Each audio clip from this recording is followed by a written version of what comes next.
Welcome to Women in the Arena podcast, the podcast celebrating women doing extraordinary things in plain sight.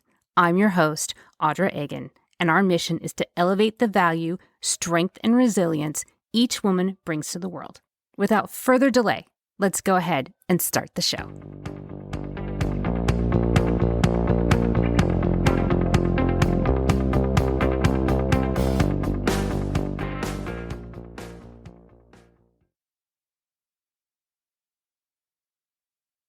Welcome in, everyone. I am so glad you're here.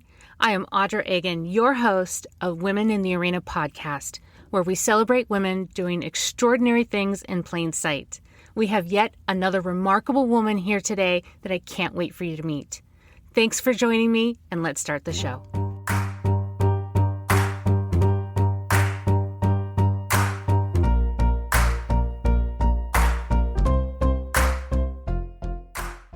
Welcome in, everyone. I am so glad you're here. Today, I am joined by a fascinating and remarkable woman.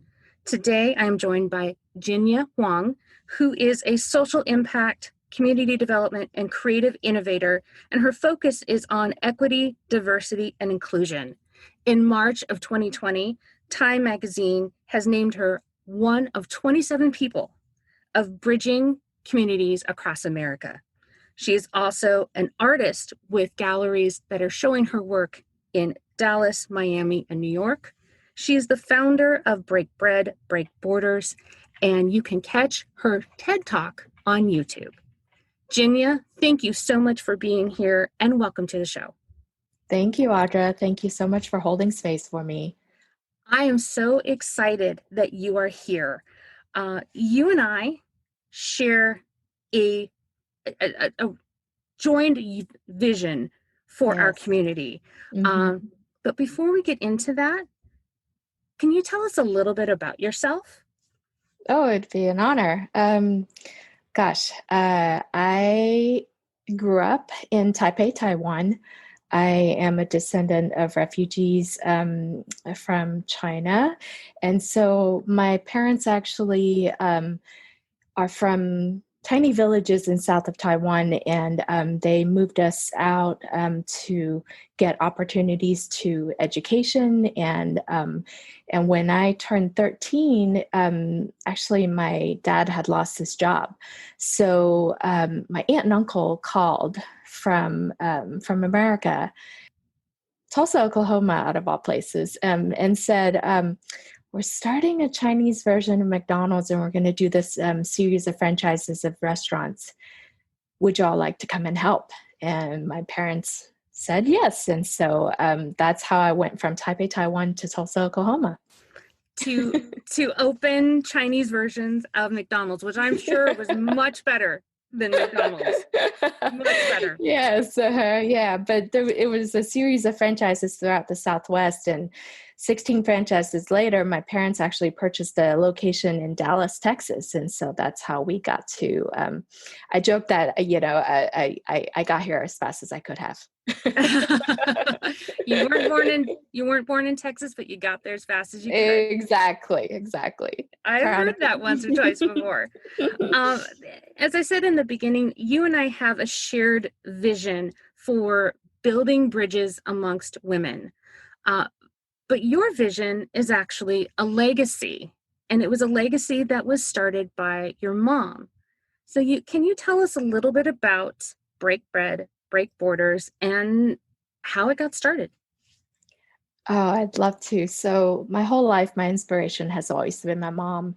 And ever since I was 3, she started getting art lessons, in front of me, whether it's painting and drawing or, piano lessons or ballet. I was so fortunate that they scrounged up and saved money, so we can have access to creative education. And so I was already making art about the immigrant experience, my diaspora, what that looked like, sound like, and felt like. And so, I worked at the restaurant and went to school at the same time. And so I saw firsthand, my mom was a chef and she was also a community leader. And she would hire immigrants and refugees to come and work in our kitchen and train them with job skills and send them on to bigger and better opportunities. And like I said, I saw firsthand what those actions can do, how it can transform lives. And when she passed away from cancer, I really wanted to find a way to honor her legacy. And so I had seen, this model of, creating community dinners and providing these, safe spaces for tough conversations. And so I thought, I would make this art project and name it Break Borders, honor my mom's legacy of cooking with immigrant and refugee women throughout the world, and just see what that would be like. And so we did a test pilot, and that first dinner we invited about 70 of our closest friends and connected with community partners like International Rescue Committee and Human Rights Initiatives and different places that were refugee resettlement agencies, and asked them, do you know anyone who likes to cook?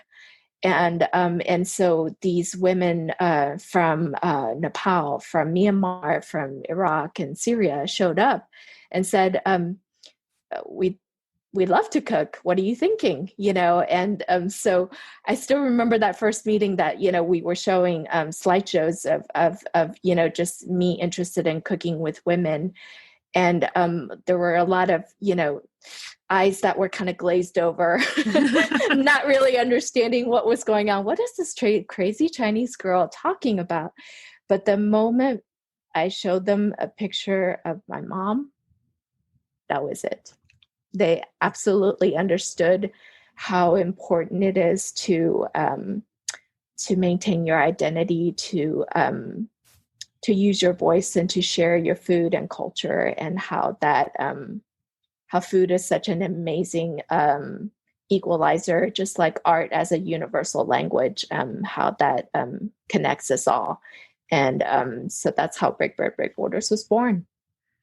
I think that is, first of all, that is such a testament to your mom, who started that in her own kitchen, Mm-hmm. and then passed that on to you to continue on a different scale. And so this first dinner that you started, how was that received? Besides that they were looking at this crazy Chinese woman going, what is your vision? But how was that dinner received? I can imagine that it was probably united of various countries and various individuals, and may never have been exposed to cooking from Nepal or other countries that refugees are predominant from. I mean, what kind of environment, what kind of experience was that? Wow, I think something that my mom instilled in me is just this ability to communicate and connect, right? And that was exactly what happened at this first pop-up dinner.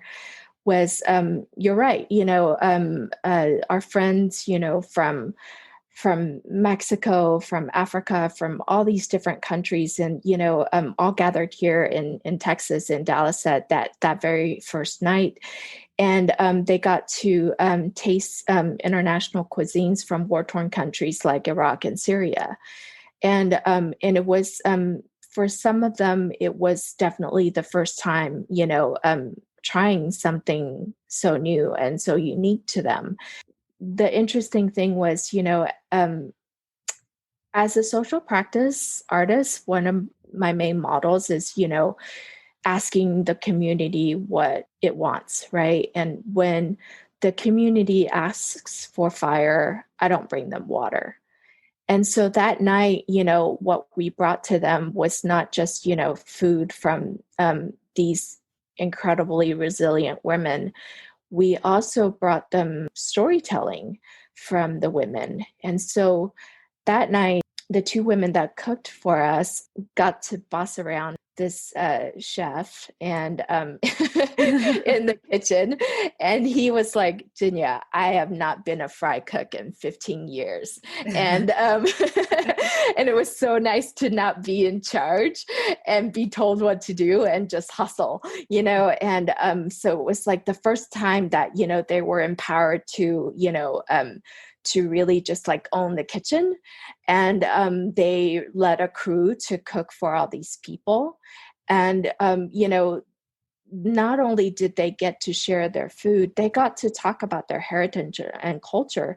They stepped up and actually in front of the diners and audience got a mic and spoke to the people about where the food came from and who they were before they had escaped war-torn countries and what it was like to live as refugees abroad, and how it felt. It was like hitting the lottery getting to come to America, and then what it was like to cook with Break Bread, Break Borders.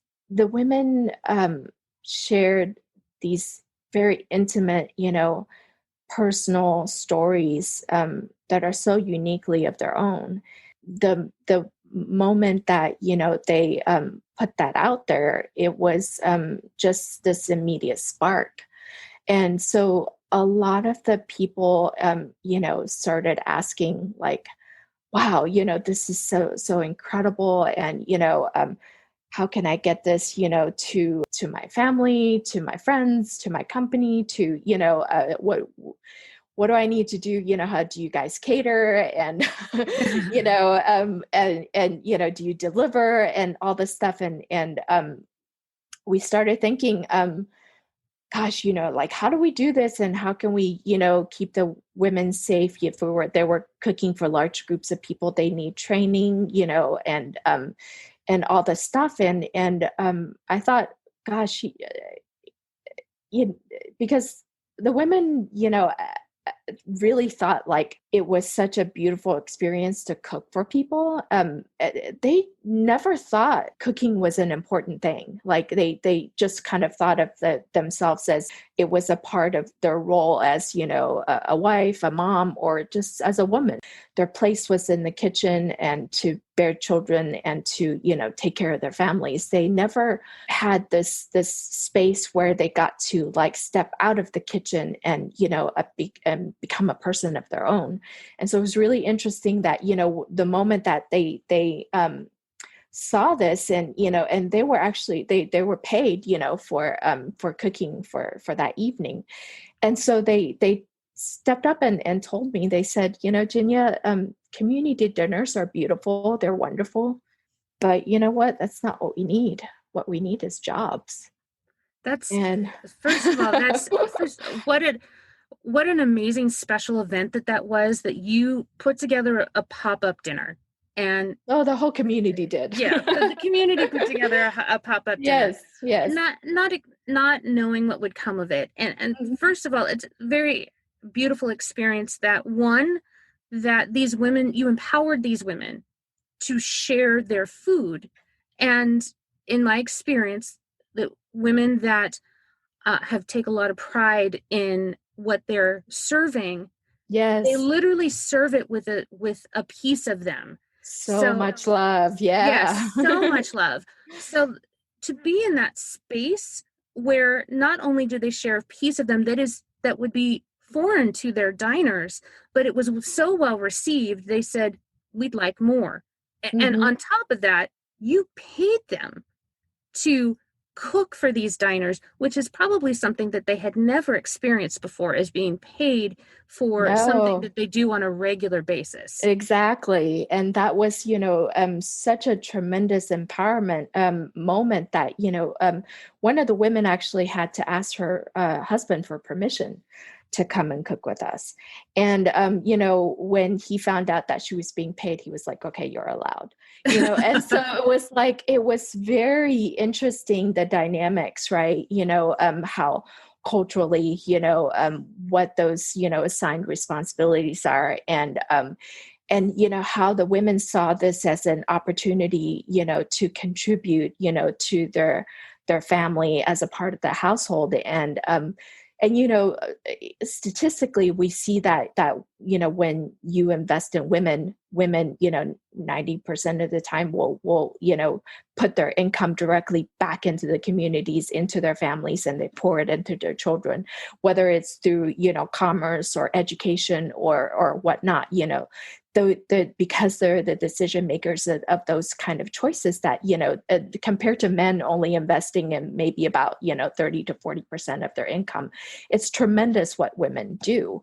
And so we knew investing in women would have an incredible return of investment for our communities, and that's why we thought, wow, we might have hit on something here that that could really help define a solution to the global migrant crisis.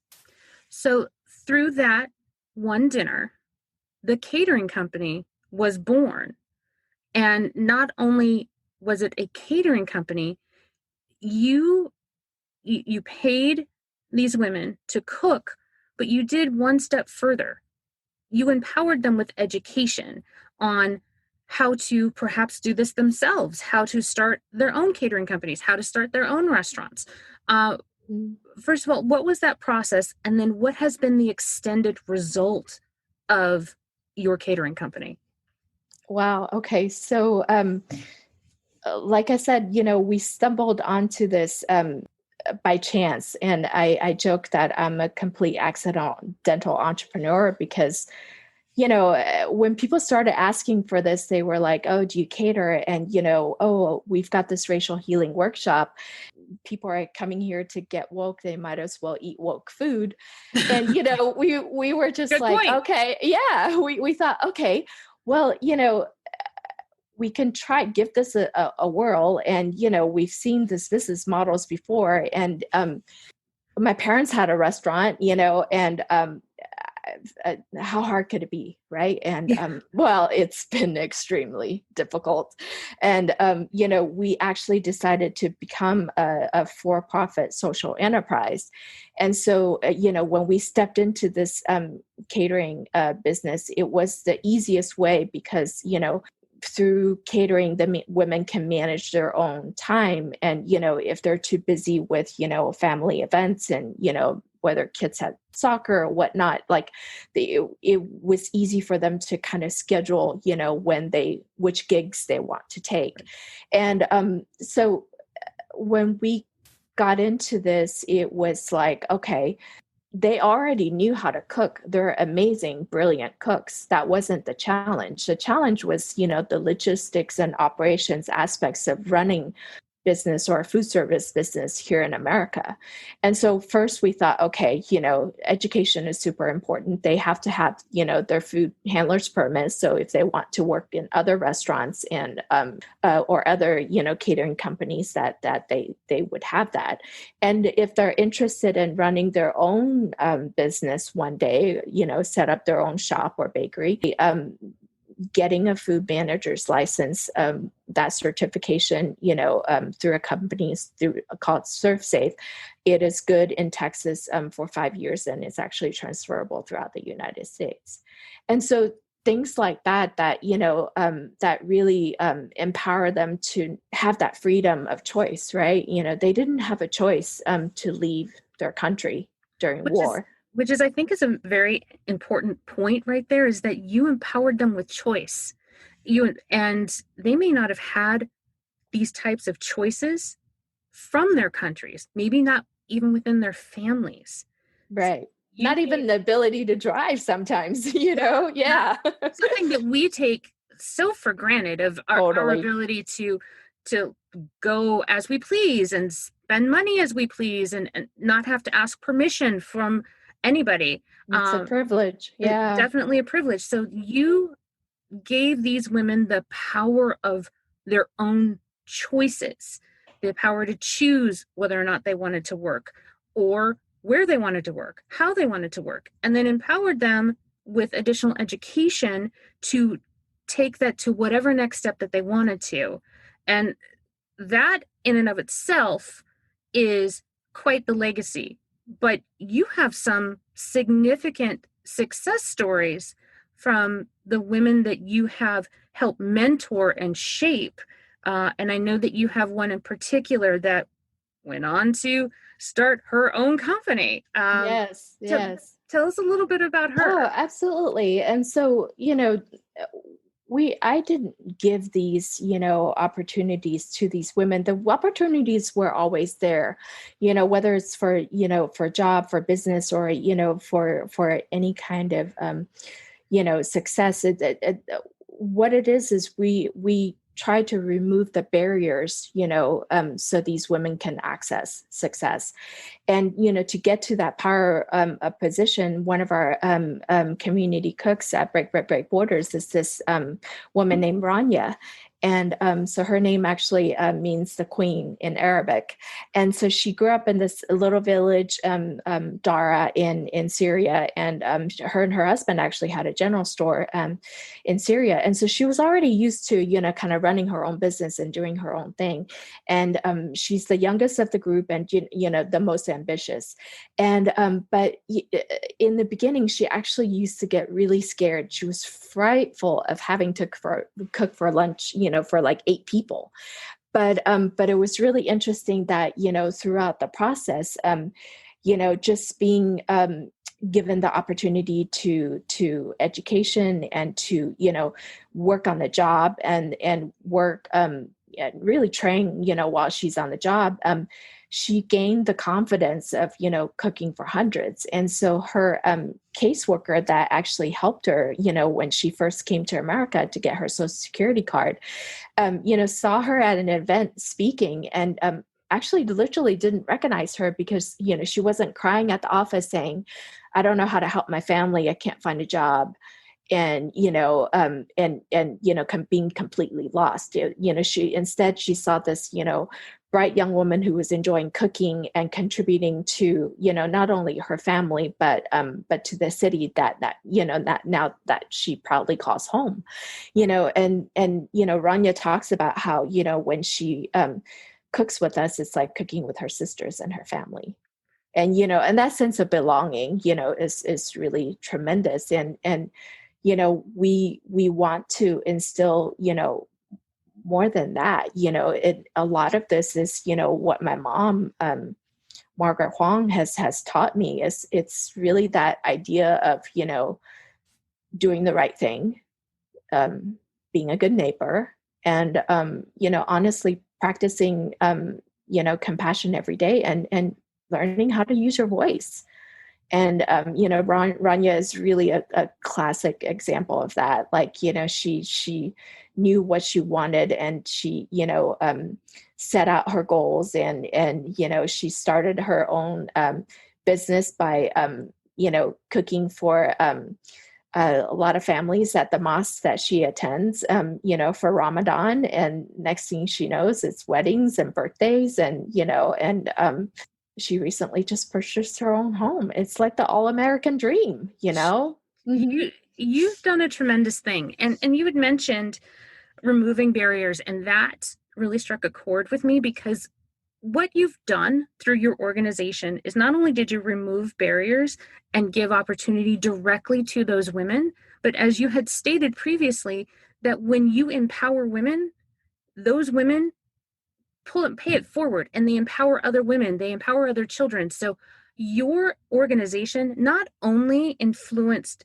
directly these women, your organization influenced a generation and a community, because these women went home and poured their newfound confidence and their newfound freedom of choice, if you will, Yes. into their children. So their children are learning a different way. Mm-hmm. And they're spreading that throughout the community. So it's multiplying. So your organization doesn't just touch those that you directly see, but it also touches all of those that you don't directly see. Oh, we hope so. There's definitely a multiplier effect when it comes to this. People who attend the events, whether they were, scared to try new food, and then, they end up, tasting such delight, and then coming up and telling us, I never met a Muslim before. I never knew what a refugee looked like, and I was really scared to try this food, but the moment I bit into this rice, not only did I understand, the differences, but I also celebrate the similarities of like, wow, this tastes just like my grandmother's dirty rice from New Orleans.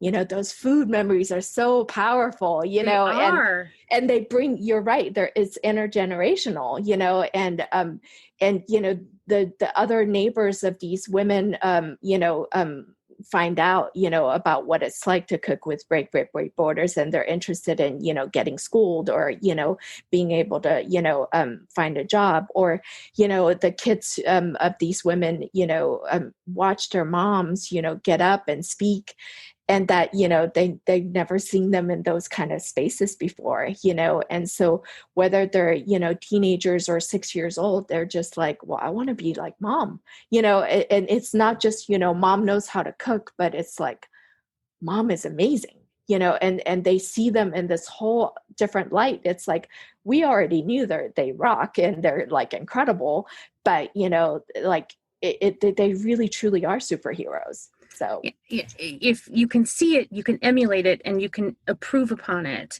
And I think that is a powerful platform. And to further that, besides the removing of the barriers and the building bridges amongst women, there is something that's very near and dear to your heart, since you work with these refugees, and part of that is to educate.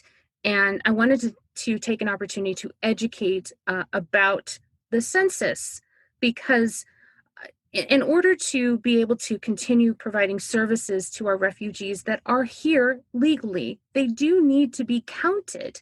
And I know that there's a lot of misunderstanding and misconceptions of what exactly the census is and why it's important, and what it isn't.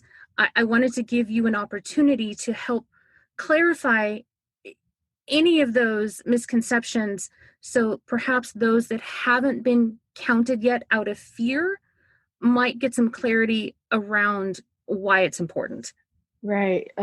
Documented or not, it's important to be counted. The community really, gets a ton of funding back, just from being counted. And that we get those questions a lot working with these refugee women. The majority of the women that we work with are already United States citizens, if not permanent residents. And but regardless,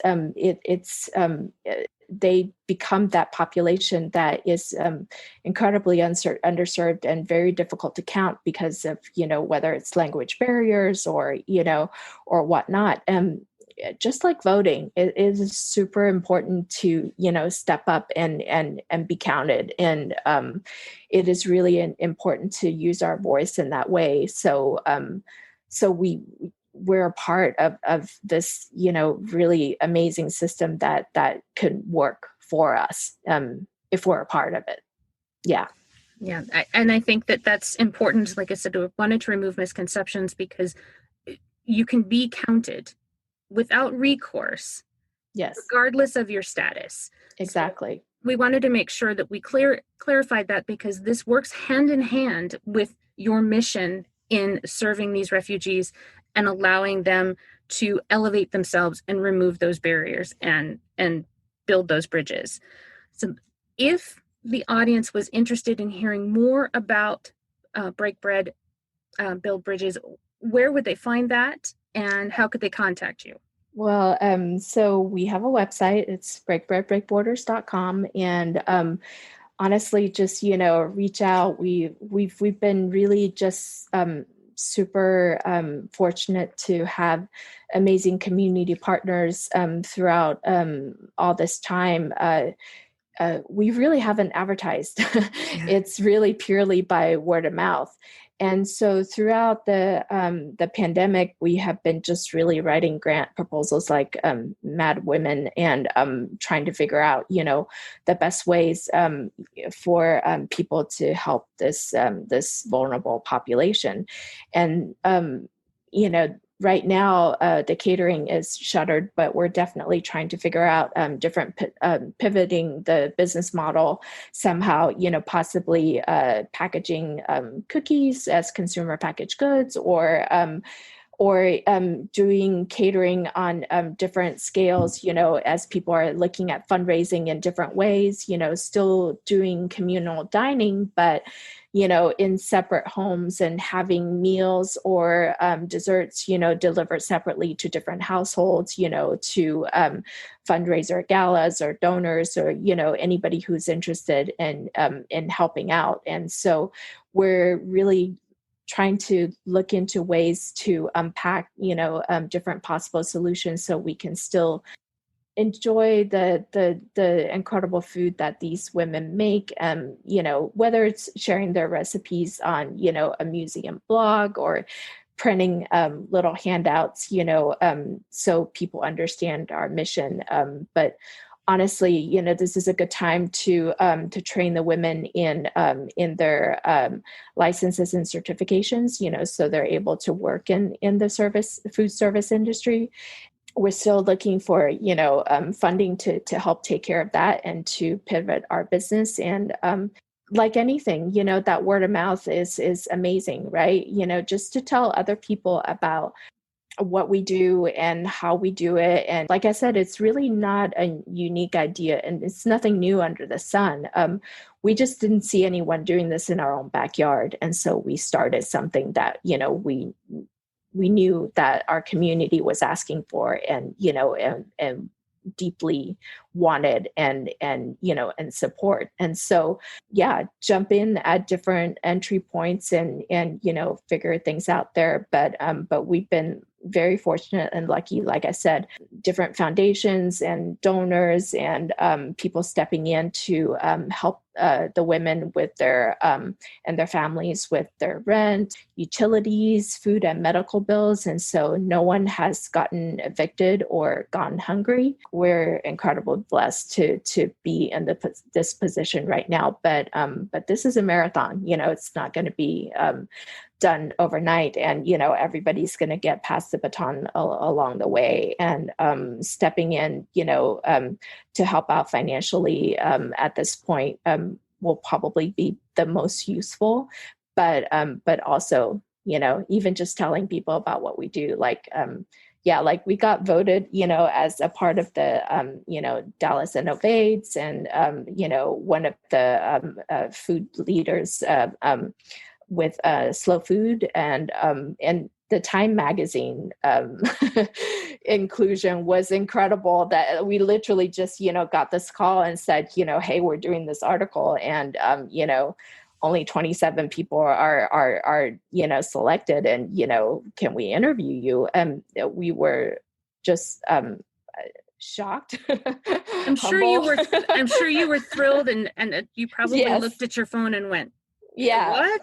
Really? I mean, it was like a Pulitzer Prize winner journalist that reached out to us and and said, may we interview you? And it was just what an honor, and to be included in the conversation. And that's the thing. It's like, even when we were selected as a part of the BBVA Compass, this momentum program for social entrepreneurs, to learn about, how to make social impact, and being a part of the Presidential Leadership Scholars Program, working with all these presidential foundations, from George H.W. Bush, W. Bush, to LBJ and Clinton foundations, to really hone in our leadership skills to make lasting social impact. Like so many of these things, we're just really, really humbled and honored to be in this spot, to be able to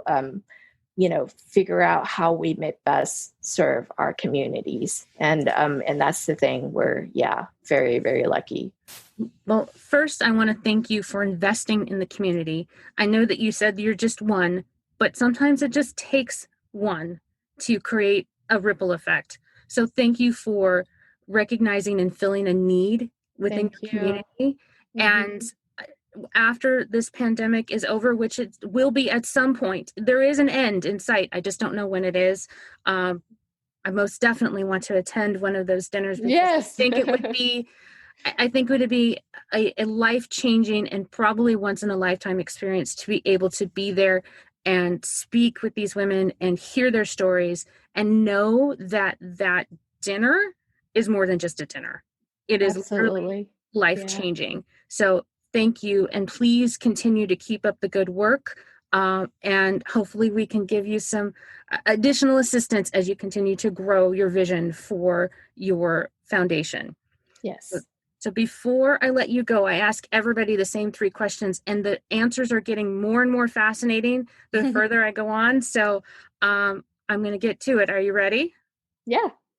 Okay. First question is, what are you currently reading?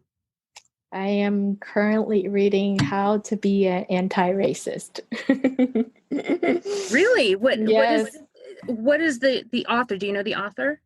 Abraham, oh my gosh, of course now you're asking that and I'm completely blanking. I know, it happens.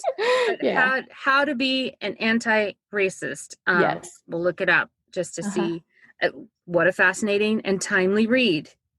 So second question is, what are you currently learning besides being really good at grant writing? Okay. So sorry, go back. Ibram X. Kendi is his name. I'm sorry. Okay. Ibram X. Kendi for How to Be an Anti-Racist, in case anybody wants to look that up. So yes. And then you were saying what was the second question? What are you currently learning? Like I said, besides to be a really good grant writer. Oh, so I am currently really learning how to cook in a way that I, really basically am trying to not look for shortcuts. And so it was really funny. I was, taking a lot of shortcuts, like buying, wonton skins that were already made, or or tofu that's readily packaged. And so just trying to really hone in on those skills that my mom was really incredible at, from making things from scratch. So I'm trying to unpack those skills of like making tofu from scratch and or egg roll and wonton skin and making dough, like really embracing that. My son was so funny. He was like, "Mom, this is so much work. It's like more elbow grease that you put into, just to make dinner for me." And like, it's really given us like a whole newfound appreciation of cooking. So I have to ask this, because admittedly, I will tell you that I buy the raw already rolled out tortillas at Costco. Yeah. It makes life so much easier. Right. Because that's a lot of work. Yes. Making homemade tortillas is no joke. In case anybody's tried it, it is no joke. It's like a workout. Yes. Here's my question. Have you, as you have honed your skills, do they taste as good as your mother's? No, never. See, I can't get it right either. Nothing I make, even if I follow the recipe exactly how my grams did it, nothing tastes as good as her food. Nothing. I know. Of course, she measured nothing. I'm sure your mother was the same way. Yes, they're just like, you just cook it until it tastes right. I'm like, what does that mean? Yes. Or you ask There's them. Never a recipe. No, never a recipe. And you ask them, how much do you put in there? And they hold out their hand, and there's a little spot in their hand, and they're like, this much. And you're like, Okay, I Yeah. don't know that that measurement comes in a measuring cup, but okay. Right. It's just like making rice, like making rice. Like I've grown up with cooking it in the pressure cooker. You never measure like, the actual water that you measure it actually by finger and not by cups. So like it's not about, yeah, there's so many of those My tricks mind that is you learn on the way. okay. My mind is just blown right now because we make rice in a rice cooker because it makes life easy, and of Right. course we follow the recipe because what do we know? So by finger. Okay, Yes. repeat that one more time because I know everybody's going, what? So say that. How do you make perfect rice? So perfect rice, you definitely have to like, wash the rice until the water goes clear. And then and whatever amount of rice grains is there, typically you measure by finger, and it's really like, by either your index finger, whatnot, but it's almost about a centimeter, just like the tip of your finger here is the water level that is above the rice.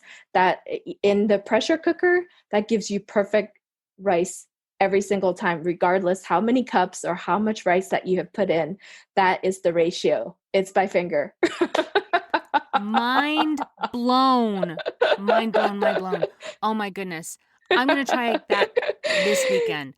My family thanks you ahead of Good time. deal. So, my last question is, what's next for you? What's next for me? Well, to be honest, like I still have a day job that helps support this social enterprise. And there are a lot of different things that I envision for the women, because of the pandemic, because of COVID, because of really just how entrepreneurs are, taking risks every day. I mean, the sky's the limit, but definitely, I think, we're going to try to figure out this CPG program, trying to figure out, how we can get cookies to maybe niche markets or specialty stores, or even just to, serve it to people who are interested, and figuring out what that possibly looks like, and being able to train more women to be a part of the program, and hopefully ripple effect, what we do throughout, more communities. I think those are lofty goals, but we just would, instead of just touching a bunch of people, who need this help, we'd love to, focus on the women whom we have established a relationship with, and continue to be that support system for them, and figure out what that relationship is like, and hopefully being able to affect them deeply, and help them, throughout this journey as much as we can and as much as possible, and just be a good sister throughout the sisterhood and this journey. Yeah. As far as lofty goals are concerned, my husband always says, if you reach for the stars and you miss, you might just hit the moon. Mm-hmm. So I say, continue with your lofty goals Thank because you you. never know what you might get. Yeah. As a final thought to the audience, what can you say that will ring true, that will allow us to understand and connect with what your mission is? Gosh, Audra, I think, something that my mom has always told me, that, if you do what you love, the rest will come. And, I find something that, builds another level on top of that, is what I've learned from that is, if you use your voice, you can help amplify it on so many different levels, and not only for yourself, but for others. The civil rights activist Grace Lee Boggs once said that, we are the leaders that we've been looking for. I think it's really about, learning how to use your voice, and using it to the best of your abilities, and figuring out what that looks like, as you serve your community. Because for me, I really have been just the recipient of so much grace and generosity that will always look for ways to, to pay this back. And my mom left this world a much better place than the way she found it. And I would love to leave this world a better place than the way I found it, and leave that to my son, And I think the thing is, mom definitely left pretty huge shoes to fill. And when she passed, I thought about, what that's like to, like what kind of legacy, am I leaving behind, and that may be a really huge word for people to think about, legacy, but what's going to be on my epitaph, like what will I leave, that will continue to germinate and grow. A lot of the seeds that we plant now, we may never see, in our lifetime, what it looks like. But it's really about, using our voice in a way that I didn't grow up in those environment that, that really truly said, go do this. I just had really incredible parents that fostered that kind of, individuality, and also just a chance to really like use my voice, not only through the arts, but through my actions. And, they were such incredible role models, to really go out and like volunteer for nursing homes, or, sew blankets for the homeless. They truly did it every day by practicing it. And, they didn't just talk about it. They always did the walk. And so I think that's something that, we have to really think about, that, a lot of times it's not about this, grandiose gesture. It's not about, building a whole entire organization. It could be as simple as, if somebody lost their job, throughout this pandemic, because when COVID hit, like, there's so many places that went out of business, and like even if somebody just reached out and said, I lost my job and I need help, and just simply answering that email or that phone call, and, and not, you may not have the answer, but finding the person that might have the answer, and just pointing people in the right direction. And just it can be small acts of kindness like that. It leads to so much, in the future. And that's the thing, like, when we started Break Borders, it was simply these women appreciate cooking and want to do more to support their families, and they want a job opportunity, and they would love to see a future. What can we do? We just did it one thing at a time. And as we learned how to use our voice along the way, people listened. Like I had this 2-minute elevator pitch that I would basically be, we're catering with a cause. We're helping refugee women from war-torn countries find job opportunities in the food service industry. Would you like for us to cook for you? It was just like, like it's honing in that stuff. And like, I told anybody and everybody and just whoever would listen.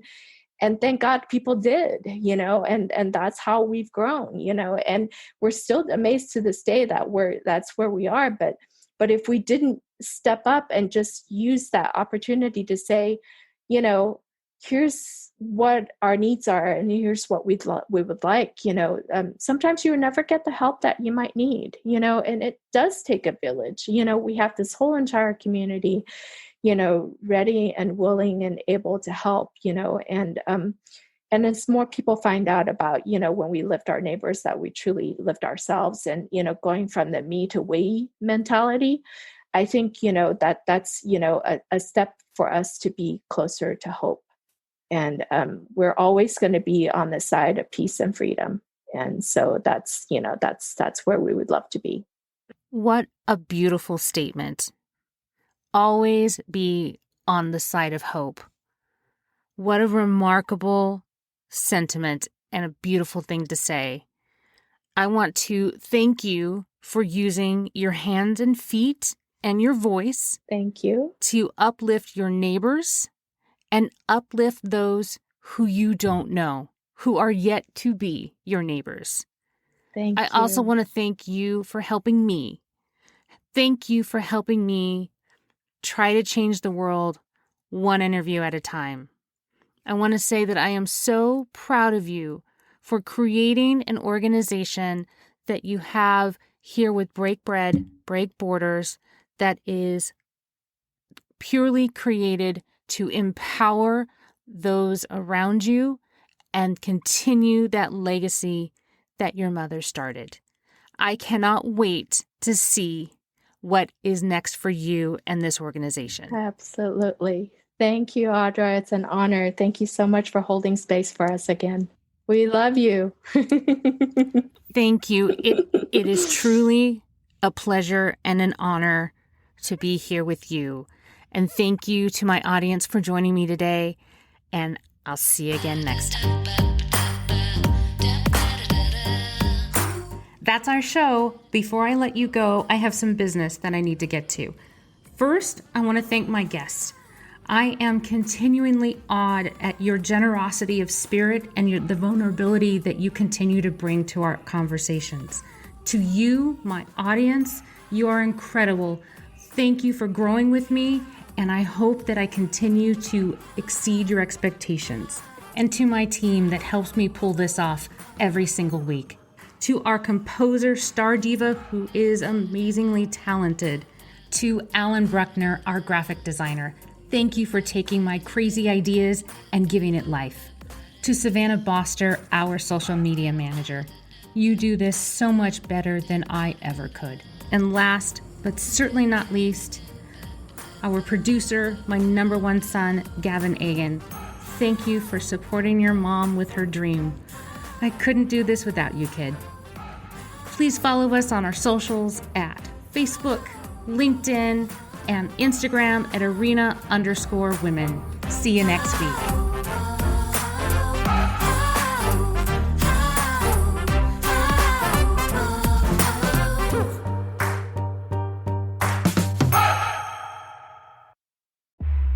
This is just the beginning.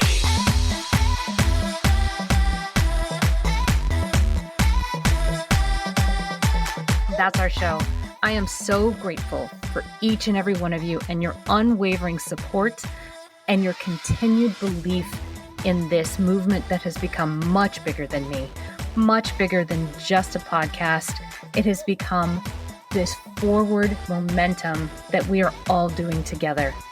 If you are ready, or you know somebody that is ready to tell your story and share your value with the world, please connect with me.